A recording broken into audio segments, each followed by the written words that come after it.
પોતાના ખેતરોમાં પાણી ભરાઈ જવાના લીધે એકતાનગર રેલવે લાઇનને લઈને આજે ખેડૂતોએ વિરોધ માર્ચ કર્યો.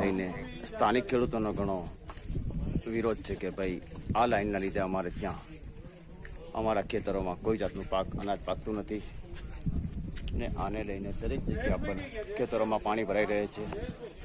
એ જ પ્રશ્નને લઈને આજે ઘણા સ્થાનિક ખેડૂતો એમની સાથે સામાજિક કાર્યકરો રંજીતભાઈ દિનેશભાઈ તડવી, ડેપ્યુટી સરપંચ રંજીતભાઈ જેઠાભાઈ તડવી, તાલુકા કોંગ્રેસ સમિતિના ગઢેસર તાલુકા પ્રમુખ શૈલેષભાઈ તડવી આગેવાનો દ્વારા આજે રજૂઆત કરવામાં આવી કે સાંજરોલી સ્ટેશન પર જાતે કે ભાઈ આ ફાટકના લીધે પાણીના નિકાલનો કોઈ રસ્તો કર્યો નથી ને એના લીધે અમારા ઘણા ખેતરો ડૂબમાં જાય છે.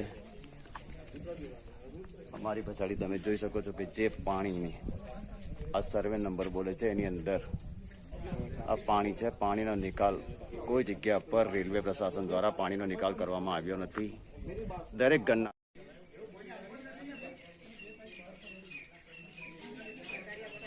कल का नहीं है, बारिश का ही पानी मैं देखा हूँ रास्ते में आते वक्त वो गिर रहा है ना पानी, वो बारिश का ही है. वो गांव में से पानी रेन का है. आप समझ रहे ना, हम भी समझ नहीं तो हमने એવું કીધું કે કેનાલ નું પાણી છે એવું કીધું ને એટલે कैनाल टूटा हुआ नहीं है.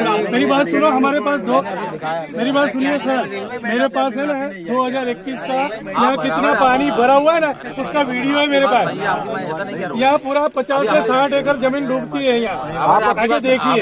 सही है, ऐसा नहीं, मैंने ये नहीं कहा, लेकिन हमने जो देखा पर मेरी बात सुनो, मैं इसका देखो सॉल्यूशन नहीं है.